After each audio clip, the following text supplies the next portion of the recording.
ඇය සතුටින්ද? ඇය ආරක්ෂිතද? ඇය ගැන ඔබ සිතනවාද? ඇයව ඔබට දැනෙනවද? ඇගේ මතයට ඔබ ගරු කරනවද? එන්න ඇගේ මතය ගැන අපි කතා කරමු. රන්ගහට සමග දරණී ඇගේ මතය. වයස අවුරුදු 15ක ඇලයිසා කාසන් ලෝකයේ ලොකු පිම්මක් පනින්න 2030 දී සූදානමින් ඉන්නවා. ඇය අභ්‍යවකාශගත වෙමින් අඟහරු ලෝකයට ගමන් කරන්න සූදානම්. වයස අවුරුදු 15ක් වෙනකොට අපිට නිකන් හිතෙන දියණියක් අපේ පැත්තෙන් බැලුවොත්. හැබැයි ඒ වගේ රටකට නම් තරුණියක්. එහෙම ලෝකයේ කාන්තාව ගැන මතේ නිර්මාණය වෙද්දී අපිට කාන්තාව ගැන තියෙන්නේ මොන වගේ මතයක්ද? ඒ ගැන නිදහස් වේදිකාවක් තනන්නට හැමදාම රන් කහට තේසන් නාමයක් විදිහට ලංකාවේ උත්සාහ දරුවා විවිධ ආකෘති ඔස්සේ. එවැනි ආකෘති ගණනාවක් තුලින් රන් කහට ඇගේ මතේවි දරණී තාම සුවිශේෂී ස්ථානයක් ගත්තා. ඒ අනුව කාන්තාව පිළිබඳ විවිධ මාතෘකා ඔස්සේ ඔබේ මතයට ඉඩ දෙමින් අපි ඔබට විවිධ මත ඉදිරිපත් කරා. මේ මත ගැන ඔබේ අදහසුත් අපිට දැක්වුවා. දැන් මේ මතයන් සියල්ලම අපි සලකා බලමින් ඔන්න අලුත් ශ්‍රේෂ්ඨ මාතෘකා ඔස්සේ අපි ගමන් කරමින් ඉන්න වෙලාවක තමයි මගේ මතේ අද දවසේදී රන් කහට ඇගේ මතේ විද්‍යාරණ ලෙස ඔබ හමුවට එන්නේ. හොඳයි, එහෙනම් අපි සූදානම් අද දවසේ අපේ ආරාධිත අමුත්‍යව හඳුනා ගන්න. ඇයව මට නම් ඇය ජේෂ්ඨ මගේ ශේෂ්ත්‍රයේ ජේෂ්ඨ නිවේදිකාවක් එක පැත්තකින්. ඔබටත් ඇය ඒ නිසා මුහුණෙන් ඇව ඉතා මුහුරුයි. ඒ වගේම තමයි අනෙක් පැත්තට ප්‍රවීණ මනෝවිද්‍යා උපදේශකවරියක්, ඇය දේශකවරියක් විදිහටත් කටයුතු කරනවා. අපි බොහෝම ගෞරවයෙන් ආදරයෙන් පිළිගන්නේ අංජලි බුදවත්ත. අයුබෝවන් ඔබට. අයුබෝවන් ශානු. හරි. අංජලි අපි අද කතා කරන්න යන්නේ මේ අධ්‍යාපනය කියන එක. දැන් අර මං කිව්වේ එලයිසා කාසන් අපි කතා කරද්දී ඇය වයස අවුරුදු 3 දී තමයි තීරණය කරන්නේ තමන් අභ්‍යවකාශ තරණය සම්බන්ධව තමයි ඉගෙන ගන්න. ඇය වයස අවුරුදු 3 සිට ඒ සම්බන්ධව පුහුණු වෙනවා. එහෙම කාලෙක අපි කතා කරනවා මේ කාන්තාව සම්බන්ධව අධ්‍යාපනයේ තියෙන වැදගත්කම. හැබැයි දැන් මේ අර අපේ රටේ තියෙන මේ උගත්කම කියන ටයිටල් එක ගත්තොත් මේ විභාග සමත්යට හමු වෙන එකක්ද? මොකද්ද ඔබේ මතය සම්බන්ධව? මගේ මතේ නම් උගත්කම සහ බුද්ධිමත්කම කියලා දෙකක් තියෙනවනේ. එතකොට උගත්කම කියන ටයිටල් එක කාන්තාවන්ට හෝ පිරිමින්ට මේක උපයගන්න පුළුවන් කරන විභාග එකතු කරගන්න සහතික පත්‍රවලින්. හැබැයි බුද්ධිමත්කම කියලා තව ටයිටල් එකක් තියෙනවා. බුද්ධිමත්කමයි උගත්කමයි දෙකම අපිට එකට පිහිටනවා නම් අන්න ඒක හරි ෂෝක් දෙයක්. හරි හොඳ වැඩක්. ඒක මං හිතනවා බ්ලෙසිං එකක්, ආශිර්වාදයක්. බුද්ධිමත්කම කියන එක අපිට ටිකක් උපතින් එන්න පුළුවන්. එහෙම නැත්නම් අපිට ඒක හදාගන්න පුළුවන්, දියුණු කරගන්න පුළුවන්. මං හැමතිස්සම කියන දෙයක් තමයි උගත්කමයි බුද්ධිමත්කමයි පටලව ගන්න එපා. ඒ දෙක සම්මිශ්‍රණය වෙච්ච තැන හරි ලස්සන සුසංයෝගයක් දකින්න පුළුවන්. ඉතින් කාන්තාව ඇතුලේ දෙක තියෙනවා නම් හරිම ලස්සනයි. මේ ඇගේ මතේ ඔබේ මතේ මීට වඩා වෙනස් වෙන්න පුළුවන්. ඒ නිසා ඔබේ මතේ පළ කරන්න අවස්ථාවක් තිබෙනවා. අපේ සමාජ ජාල වෙත ඔබට පිවිසෙන්න පුළුවන්. ඒ විතරක් නෙවෙයි ඔබට තිබෙනවා නම් මොන හරි සම්බන්ධ කමෙන්ට්ස් දක්වන්න ඕන. ඔබට පුළුවන් ඒ ගැන අදහස් දරන්න. ඒ අදහස් වලටත් ඒ මතයන්ටත් ඉඩ දෙන්න අපි ලෑස්ති. දැන් එහෙම බලද්දී අපිට හිතෙනවා නේද මේ අර අධ්‍යාපන ප්‍රතිසංස්කරණ ගැන මේ වෙලාවේ බොහෝම වාද විවාද ඇහෙන කාලෙක මේ විධිමත් සහ අවිධිමත් අධ්‍යාපන රටාවන් දෙකම සම්මිශ්‍රණය වීම කාන්තාවන්ට වගේම පිරිමින්ටත් අපේ රටේ වැදගත්. ඔව්, ඇත්තටම මේ අධ්‍යාපනය කියන එක අපි ශ්‍රී ලංකාව ගත්තහම මේ වෙනකොට මහා ලොකු වෙනසක් නෑ ගැහැණු සහ පිරිමි කියලා. දෙපාර්ශවයම එක වගේ පර්ෆෝම් කරනවා නේද? ඒ දෙපාර්ශවයම එක වගේ ප්‍රතිලාභ භුක්ති විඳිනවා. දැන් විධිමත් අධ්‍යාපනය කියලා කියන්නේ අපි පාසලෙන් ඊට පස්සේ විශ්වවිද්‍යාල, උසස් අධ්‍යාපනය එහෙම අර කලින් කිව්වා වගේ සහතික පත්‍ර එකතු කර ගැනීම වෙන්න පුළුවන්. හැබැයි මම හිතනවා මිනිස්සුෙකුට අවිධිමත් අධ්‍යාපනය ඉතාම වැදගත්. ඒකෙන් තමයි කෙනෙක් විධිමත්ව ලබන අධ්‍යාපනයත් කළමනාකරණය කරගන්න පුළුවන් වෙන්නේ. සමහර වෙලාවට චානු මම දැකලා තියෙනවා මේ එහෙම ඇකඩමිකලි ගොඩක් තැන් හොඳ දියුණු තැන්වලට ඇවිල්ලා නමුත් සමාජය තුළ ඒ දේවල් වලින් තමන්ට ගන්න පුළුවන්දේ තමන්ට දෙන්න පුළුවන්දේ ගැන හරි අවබෝධයක් නැතුව හිරවෙන තැන් අවස්ථා. ඒවගේම එක විදිහකට ගත්තොත් අර මිනිස්සු අතරේ සමහරලාට නිකං අර ඉගෙනගත්තත් මෙයාගේ යම් කිසි අඩුපාඩුවක් තියෙනවා නේද වගේ දැනෙන මිනිස්සු නැති තැන කමෙන්ට් කරන ඇතැම් පෞරුෂ අපි දැකලා තියෙනවා. අන්න එතනදි තමයි මම කියන්නේ මේ අවිධිමත් අධ්‍යාපනය කොහොමද අපි සමාජයක් හැසිරෙන්නේ, කොහොමද අපි මිනිස්සුත් එක්ක ගනුදෙනු කරන්නේ, අපි ඉගෙන ගත්ත දේ අපි ඇප්ලයි කරන්න ඕනේ කොතෙන්ටද නොකරන්න ඕනේ කොතෙන්ටද. අන්න එහෙම දේවල් වලට තමයි අර ඉස්සෙල්ලා කිව්වා වගේ චානු කියපු කතාව හරි. විධිමත් අධ්‍යාපනයට අවිධිමත් අධ්‍යාපනයේ එක පුංචි උපක්‍රමශීලී දේවල් එකතු කරාම මිනිස්සෙකුගේ බලපාන්නේ එක විශේෂම පෞරුෂයට. හොඳයි දැන් ඒ අංජලි බුද්ධවත් දරට මතය තමයි මේ කියන්නේ. දැන් මට හිතුණා අය මනෝවිද්‍යා උපදේශකවරයෙකුත් නිසා එක පැත්තකින් බලනකොට ඔබට ජීවිතේ ඕනෑ තරම් කාන්තාවන් විවිධ ප්‍රශ්න ඇතුලේ හමු වෙලා ඇති. ඒවත් එක්ක දැන් මේ පෙරදිග රටවල් වල අපි ඉන්දියාව වගේ ගත්තොත් අපේ රටත් එහෙම තමයි. බොහෝ තැන්වලදී අපි දැකලා තියෙනවා ප්‍රායෝගික තැන්වල මේ කාන්තාවන්ට විවිධ බාධක තියෙනවා. විශේෂයෙන්ම අධ්‍යාපනයට විවෘත වීමේදී විශේෂයෙන්ම අපි දන්නවා ඔය ඉන්දියාව වගේ රටවල් වල කුල ප්‍රශ්න තිබෙනවා සහ ගෑනු ළමයි ඉක්මනින්ම කසාද බැඳලා දෙන්න තත්ත්වයක් තියෙනවා. අපේ රටේ ග්‍රාමීය පරිසරයන් වලට ගියාම නාගරිකවත් එහෙම තමයි. විවිධ බාධක තියෙනවා. ඔබට එහෙම ඔබ ලබලා තියෙන අත්දැකීම් එක්ක ඔබට දැනෙන විදිහට ඔබේ මතය මොකද්ද මේ කාන්තාවට තියෙන සීමාවන් අධ්‍යාපනය සම්බන්ධව තියෙන? ඔව් කාන්තාවක් වීමම සීමාවක් කියලා හිතෙන තැන් තියෙනවා. එහෙම තැන් හම්බෙලා තියෙනවා චානු මට. දැන් අපි මුලින් කිව්වට මේ අධ්‍යාපනය කියන එක ගැහැණු පිරිමි ભેදයකින් තොරව අද වෙනකොට කට්ටිය ඒකෙන් ප්‍රතිලාභ ලබනවා සහ ඒකේ ඒගොල්ලන්ගේ දක්ෂතා ප්‍රදර්ශනය කරනවා. ඒ වගේම තමයි තවත් මේ සමස්තය නෙමෙයි තව පැත්තක් තියෙනවා. ඔය විභාග කරා ඇති. ගෑනු ළමෙක්නේ. ඔයිට වැඩි තව මොනවද ඉගෙන ගන්නේ? කසාද බඳින්න ඕනේ, පවුලක් තියෙන්න ඕනේ, තමන්ගේ දරුවෝ හදාගන්න පුළුවන් මට්ටමට වගේ එහෙම ආකල්පයක් වචනවලින්ම කියන්නේ නැති වුණාට එහෙම ආකල්පයක තමයි අදටත් අපේ පවුල්වල ගෑනු දරුවෝ මේ ලොකු වෙන්නේ.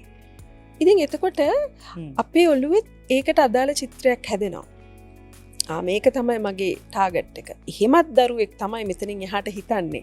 දැන් අර විශ්වය තරණය කරලා නැවත නොයන ගමනක් යන ඇලීසා නේද?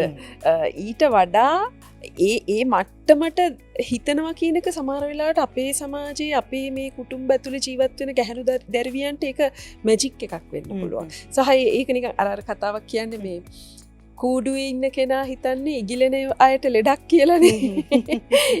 ඒ වගේ දැනෙන තැන් තියෙනවා. ඉතින් මම කියන්නේ බාධක කියන එක ගත්තහම මේ ආකල්පම තමයි බාධක. ගැහැණියෙක් වීම එතකොට මේ සමාජයේ අපි ඉපදිච්ච සමාජය ඇතුලේ ගැහැණියෙකුට තියෙන තව එක බාධකයක් මම අඳුරගෙන තියෙනවා චානු.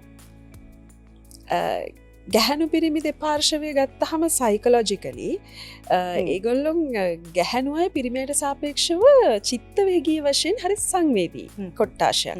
ඒක හෝමෝන් බයොලොජිකලි එහෙම වෙනවා. ඒ කියන්නේ පොඩක් අර ඉමෝෂනල් විදිහට වැඩ කරන එහෙමකමනින් තීරණ සංවේදී වෙන සහ අපි උදාහරණයක් විදිහට ගමුකෝ ආදරය කියන මාතෘකාවේදී එයා පිරිමි කෙනෙකුට ආදරය කියන්නේ එයාගේ ජීවිතෙන් එක කොටසක් වෙනකොට ගෑනු කෙනෙකුට මුළු ජීවිතේම ආදරය වෙනවා. ඒකට විද්‍යාත්මක හේතුත් තියෙනවා. ඒවා කතා කරන තැනක් නෙමෙයිනේ. නමුත් දැන් අධ්‍යාපනය කියන එකට ගියාම පිරිමි මොලේ හැදිලා තියෙන විදිහ අධ්‍යාපනයේ ඉලක්ක සපුරගන්න හරි උදව්වක්. හැබැයි ගැහැණු මොලේ මේ වයරිං වෙලා තියෙන විදිහ අධ්‍යාපන ඉලක්කවලට හරි අමාරුවෙන් දක්කගෙන යන්න ඕනේ ස්වභාවයක් තියෙනවා. ඒ කියන්නේ අපි හිතමුකෝ බොයිෆ්‍රෙන්ඩ් තරහ වුණොත් පාඩම් කරගන්න බෑ, විභාගය කරගන්න බෑ, ඊට පස්සේ අසයින්මන්ට් එකක් කරගන්න බෑ. එහෙම බාධක මේ කාන්තාව වීම තුළ මම විශේෂයෙන් දකින දෙයක් හේතුව මගේ ක්ෂේත්‍රයේ හින්දා මට ඒ වගේ පැති ටිකක් වැඩිපුර අහු වෙනවා. දැන් ඔබ ඔය කියන විතර දැන් කාන්තාව එක අපි එක කුලකක් විදිහට සමස්ත සමාජයට එක බලපෑම් කරන විදිහත්. ඒ වගේම දැන් අපිට මේ නූතන තාක්ෂණික ලෝකයේ දිහා බැලුවොත් මේ තාක්ෂණික ලෝකය ඇතුලේ සැරිසරනකොට කාන්තාවන්ට කොච්චර දැනුම කියන එක වැදගත් වෙනවද කියන එක සම්බන්ධව අර අපි කියන්නේ අර විභාග දැනුමනේ අපි තාම හොයන්නේ. හැබැයි මේ තාක්ෂණික ලෝකෙට වඩා හාත්පසින්ම වෙනස්. දැන් උදාහරණයක් අපි ගත්තොත් සමාජ මාධ්‍ය ඇතුලේ AI තාක්ෂණ විශ්ව අපි දන්නවා දැන් අද වෙනකොට කාන්තාවන් ගැන විවිධ හැබැයි අපි ඒක ගැන අපි තර්ක කරන්නේ තාමතර ඔබ කියපු විදිහට හරිම සංවේදී තැන්වල ඉඳලා. ඒකද වෙන්න ඕනේ නැත්නම් අපි තාක්ෂණය ගැන කොච්චර දැනුමක් අප සතු තියෙන්න ඕනද? කාන්තාවන් විදිහට නේද? ඒකනම් අත්‍යවශ්‍යයි. අදටත් තාක්ෂණය නෙමෙයි අපි සාමාන්‍ය සරල දෛනික දේවල් වලදී පිරිමින්ට වෙන් වෙච්ච වැඩ ගැහණුන්ට වෙන් වෙච්ච වැඩ කියලා වෙන් කරගෙන වැඩ කරන රටාවක අපි තාම ඉන්නේ. ගෙදර බල්බ් එකක් මාරු කරගන්න ඕනේ වුණොත් තාත්තා හරි මල්ලි හරි අයියා හරි මහත්තයා හරි ඕනේ.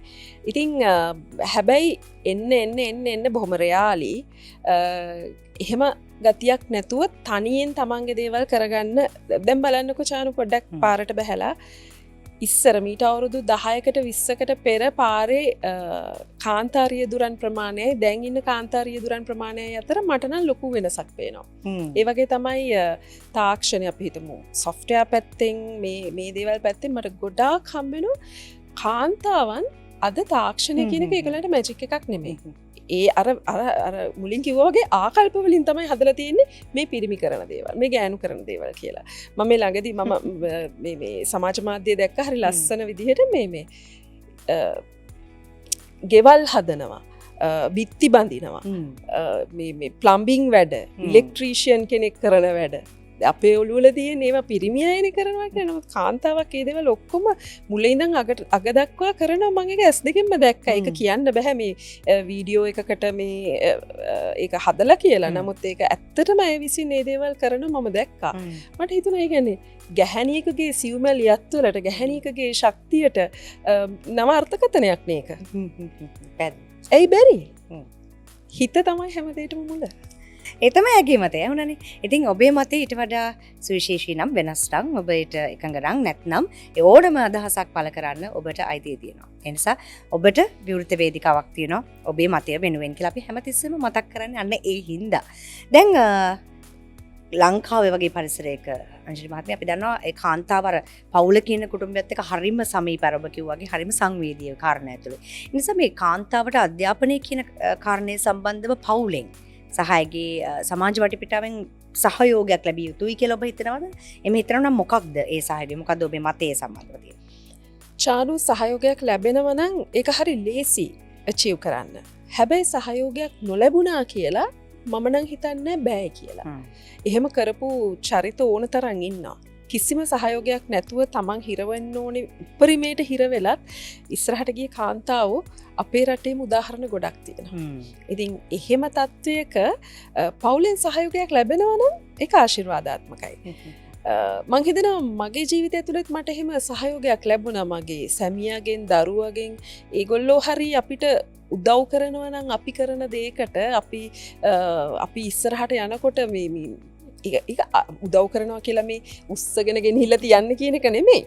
අඩුම තරම එක කෑම වේලක් හරි ඒගොල්ලෝ පිරිමහ ගන්නවා නම් මේ කාන්තාව මේ ඉදිරියට යන ගමන එයාට සාර්ථක වෙන්න යම නිදහස් කරනවා නම් අන්න ඒව තමයි උදව් කියන්නේ නේ. දැන් ඇත්තටම මේ අවම වශයෙන් මානසික නිදහසවත් හිමි කර දෙන්න පුළුවන් නම් සතුටින් ඒව කියන්න පුළුවන්. අන්න එතන ලොකු බාධකයක් තියෙනවා. චානු හොඳ එක මතක් කරපු එක මේක මගේ මතය වුණාට මං හිතනවා මේ බොහෝ දෙනෙකුගේ මතය වෙන්න ඇති. අද කාලේ පවුල් කුටුම්බය තුළ තාම අපේ අර පුරුෂයා මූලික වෙච්ච සමාජයක්. ඒක එහෙම නැහැයි කියන්න බෑ. ඒ සමාජය ඇතුලේ ගැහැණුන්ට වෙලා තියෙනවා තමන්ගේ දේවලුත් කරගෙන. ඒ කියන්නේ තමන්ට හිමි වෙච්ච රාජකාරී ටිකක් තියෙනවානේ. ඒ ටිකත් කරගෙන තමන් ආස තමන් කැමති. දැන් ඉගෙන ගන්න ආස නම් ඒ ඉගෙන ගත්ත දේෙන් රැකියාවක් කරන්න ආස නම් ඒ දේවල් වලට අපි අර එක්ස්ට්‍රා එෆර්ට් එකක් දෙන්න. එහෙම වෙලා තියෙනවා. උදාහරණයක් විදිහට මහත්තයා වැඩට ගිහිල්ලා හම්බ කරලා ගෙදර ඇවිල්ලා එයා කාලා බීලා එයා ඉන්නවා. හැබැයි බිරිඳට වැඩට ගිහිල්ලා හම්බ කරලා ඒටික කරලා ගෙදර ඇවිල්ලා ගෙදර වැඩ ටිකත් කරලා දරුවන්වත් හෝම්වර්ක් ටිකත් කරලා අන්න එහෙම පොඩි මේ අපි දෙන ඒ ශක්තියේ වෙන සක්තියනවා සාපේක්ෂව බැලුවොත් ඉතින් ඒකට අපිට කාටත් වැරදි කියන්න බෑ මේ ආකල්ප තමයි තින්නේ මං හිතනවා මගේ මතය තව බොහෝ දෙනෙක්ගේ මතය වෙයි. හැබැයි ඔබ හිතනවද දැන් අනික් පැත්තට අපි බැලුවොත් එහෙම දැන් අපි ලෝකයේ අනිත් දියුණු රටවල් වල අපි දකින දෙයක් තමයි කාන්තාව හරි ලිබරල් ඔන්ට නිදහසේ සිතුවිලි වලට ඉඩ කඩ තියෙන ප්‍රමාණය වැඩි කියලා අපි දකිනවා අපිට එහෙම පෙන්වනවා. ඉතින් ඒකත් එක්ක මේ ඔබ හිතනවාද දැන් මේ කාන්තාවක් ඉගෙන ගත්තොත් ඒක අනික් පැත්තට පවුලට කොච්චර ඒක වටිනවද? ඒ විධිමත් අධ්‍යාපනකව විධිමත් අධ්‍යාපන ලැබු කාන්තාවගෙන් පවුලට ලැබෙන ආලෝකය ගැන ඔබ දරන මතය මම ඒක පොඩ්ඩක් විද්‍යාත්මක පැත්තෙන් පැහැදිලි කරන්නම් මේ චූටි වෙලාවේ කොහොම හරි කෙටියෙන් මම කියන්න හදන්න. නමුත් හැමදේම මට ඒක ඉන් ඩීටේල් කියන්න බැරි වෙයි. ඉගෙන ගන්නවා කියන එකේදී වෙන්නේ මිනිස් මනසේ තියෙනවා මේ මොළයේ ස්වභාවයක් මේ නියුරෝප්ලාස්ටිසිටි කියලා. ඒ නියුරෝප්ලාස්ටිසිටි එක වැඩි වෙන තරමට අර අපි කියන්නේ ප්‍රඥාව බුද්ධිය දියුණු වෙනවා. අර උගත්කම කියන්නේ එකතු කරගන්න දේවල් ටිකනේ. ප්‍රඥාව සහ බුද්ධිය කියන එක උපය ගන්නවා. මෙන්න මේ ඉගෙනීම තුලින් තමයි ඒක වෙන්නේ. එතකොට හිතන්නකෝ කලලයක් කුසදරාගෙන ඉන්නේ උපාධියක් කරමින් ඉන්න මවක්. ඒක දරුවට බලපානවා. ඒ වගේම තමයි ඒ අම්මා උපාධිය ඔක්කොම ටික ඉවර කරලා එයාගේ දරුවෝ ලොකු කරනවා. ඒ ලොකු කරන්නේ එයා අර මේ ඇකඩමික් ක්වොලිෆිකේෂන්ස් ගෙනල්ලා ඒව ඇප්ලයි කරන්නේ දරුවන්ට. නමුත් එයා අර නියුරෝප්ලාස්ටිසිටි අපි ඉස්සෙල්ලා කියපු මේ මොළේ ගුණාත්මක භාවය ඔස්සේ එයා එකතු කරගත්ත දැනුම ප්‍රඥාව අනිවාර්යෙන් එයාගේ දරුවන් එක්ක ඒ දරුවා හදනවා කියන එක වෙනත් දෘෂ්ටි කෝණයකින් බලලා ඒක අප්ඩේටඩ් විදිහට කරන්න එයාට හැකියාව තියෙනවා. අන්න ඒකයි කියන්නේ ගෘහණියක් මවක් විදිහට අධ්‍යාපනය වැදගත් කියලා. ඒ දරන්නේ ඇගේ මතය ගැන තමයි මේ කියන්නේ. ඉතින් ඇගේ මතේ ඇතුලේ ඇය කතා කරන්නේ මේ සාක්ෂරතාවය පවුල තුල ගොඩනැගීමට සවිඥානික කාන්තාවක් බිහි වෙනවා කියන එක, සබුද්ධික කාන්තාවක් බිහි වෙනවා කියන එකේ වැදගත්කම. ඒක අනික් පැත්තට අපි රටට ඇප්ලයි කරොත් එහෙම කාන්තාවෝ රටේ ඉදිරියට ගිහින් තියෙනවා. රටේ තීන්දුව తీරන ගනිද්දී එවැනි කාන්තාවන්ගේ මතයන් ඊටාම වැදගත් කොට මේ ලෝකයේ කතාබහට ලක් කරනවා. එහෙම කාන්තාවන් ලෝකයේ තුල රට තුල නිර්මාණය වීමේ ඇති වැදගත්කම ගැන අපි පොදුවේ ලෝකෙ දිහා බලලා කතා කරලා ඔබේ මතය මොකක්ද ඒ ගැන? මම හිතනවා මේ අපේ ලංකාවේ එහෙම ඇගීමට ලක්කල යුතු කාන්තාචරිත ගොඩක් ඉතිහාසයේ ඉඳලා තියෙනවා. එයාට අපි ස්තුතිවන්ත වෙන්න ඕනේ චානු. අද ඔයත් මමත් මේ පුටුවල වාඩි වෙලා මෙහෙම අපේ මතයක් සමාජගත කරන මට්ටමකට අපි එහෙම එන්න ඒ එදා ඉඳලා අපේ රටේ ඉස්සරහට ගිය කාන්තාවෝ අපි නොදැනුවත්ව අපිට ආදර්ශයක් වෙලා නැද්ද? මං හිතනවා ඒ කාන්තාවන්ට අපි ස්තුතිවන්ත වෙන්න ඕනේ. ඒ අයත් අපිට හයියක් වුණා. අපිටත් මෙහෙම කරන්න පුළුවන්. අපිටත් ගිහිල්ලා අපේ දෙයක් කතා කරන්න පුළුවන්. අපිටත් රට හදන්න පුළුවන්, සමාජය හදන්න පුළුවන්. මෙහෙම දේවල් කරන්න පුළුවන් කියලා අපිට අපේ කොන්ෆිඩන්ට් හැදුවේ කාන්තාව. ඉතින් ඒ පෙරමුණ ගත්ත ගැහැණුන්ට අපි කෘතවේදී වෙන්න ඕනේ කියන එක තමයි මගේ මතය. දැන් මේ මතය ඇතුලේ අපි සිවිල් කාන්තා අයිතිවාසිකම් සම්බන්ධයෙන් සටන් කරපු අතීතයේ සිට කාන්තා අයිති වෙනුවෙන් පිනී සිටි කාන්තාවන් සහ කාන්තා විමුක්තිය උදෙසා සටන් කරපු කාන්තාවන් ආදී කොටකත් බොහෝ පිරිසකුත් ඒ අතර වාරේ ඉන්න බව ඇගේ මතයට මම මගේ මතයත් එකතු කරගත්තා. හොඳයි අපි එතනින් එහාට කතා කරොත් අපිට අපි ඉගෙන ගත්තොත් අපිට මේ රටේ මේ සමාජය ඇතුලේ යම් කිසි වූ තලයකටවත් ගොඩනැගින්න අපිට පුළුවන්.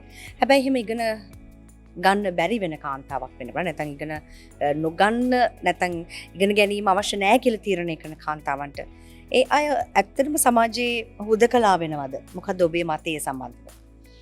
ඔබ තීරණය කරන කාන්තාවක් විදිහට ඔබේ ලැබිච්ච මේ මනුස්ස ජීවිතය කාන්තාවක් විදිහට ඔබ සතුටින්ද ඉන්නේ? ඔබ සතුටින් දෙක ගත කරන්නේ. අපි මේ හැම දෙයක්ම කරන්නේ සතුටින් ඉන්න. සමහර විට මගේ සතුට තියෙන්න පුළුවන් නෑ ඉගෙන ගන්න විශ්වවිද්‍යාලය යන්න ඕනේ නෑ. මං ආස දරුවෝ හදාගෙන ගෙදර දොරේ වැඩ ටික කරගෙන ලස්සනට මල් වවාගෙන ඉන්න.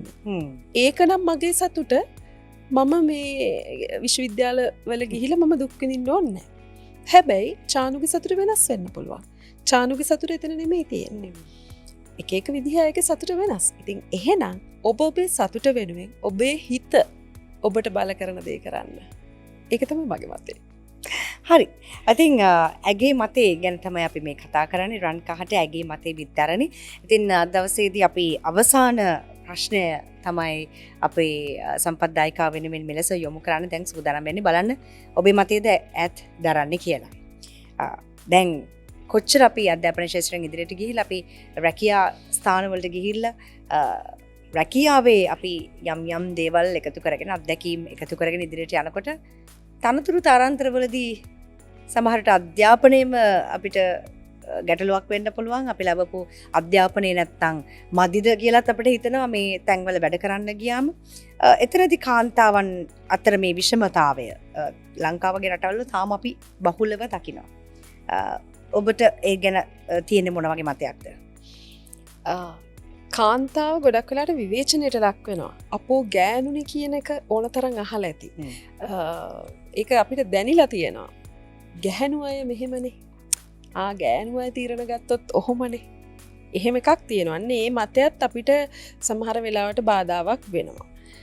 හැබැයි ඔබ දැන් චානු අහපු ප්‍රශ්නේ තියෙන්නේ ගැහැණියක් ඉහළට යන්න නම් එයාගේ උගත්කම කොහොමද එයා ඒක යාවත් කාලීන කරගන්න ඕනේ කියන එක. ඉගෙනගෙන ඉවර වෙන්නේ නැහනේ. ඒක ගැහැණුද පිරිමිද බාධාවක් නැහැ. හැබැයි ඔබට හිතෙනවා නම් නෑ මම ඉන්න ඕන තැන මෙතන නෙමෙයි. මම තවත් ඉස්සරහට යා යුතුයි. එහෙනම් ඔබට ඔබව දියුණු කරගන්න, ඔබව මුවහත් කරගන්න ඕන තරම් මාර්ග තියෙනවා. අනේ මට බෑනේ, මට උදව් නෑනේ බෑනේ කියන එක විතරක් ඔළුවෙන් අයින් කරන්න. ඒ මාර්ග ඔබට අනිවාර්යයෙන්ම විවෘත වෙනවා. අර ඔළුවේ තියෙන බාධක අයින් කරගන්න එක විතරයි අවශ්‍ය වෙන්නේ. ඒ නිසා මේ ඉහළට යන්න කිසිම කෙනෙකුට බාධාවක් නැහැ. අපි ඇතුළේ බාධාව තියෙන්නේ. ඒක අයින් කරගමුනේ.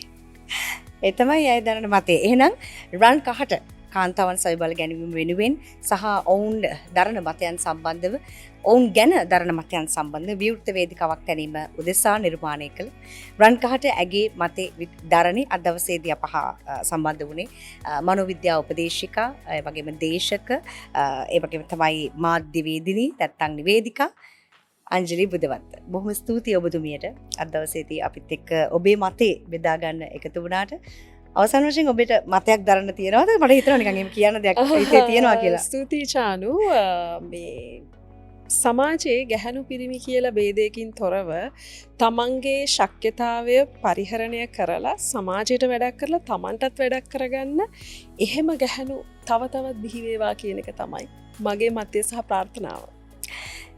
ඔහොම කතා කරද්දි කාන්තාවන් එහෙම කාන්තාවන්ට එක ලොකු හයියක්. ඒ නිසා ඒ හැම මතයකටම අපි ඉඩක් වෙන් කරන්නේ මේ ඔබේ මාධ්‍ය නැත්තම් මේ ඔබේ වේදිකාව රන් කහට ඇගේ මතේ විද්දරණි. එහෙනම් අපි සමුගන්නවා තවත් මෙවැනිම සුවිශේෂී වැඩසටහනකින් ඔබව හමුවීමේ බලාපොරොත්තු ඇතිව. රන් කහට සමග දරණි ඇගේ මතය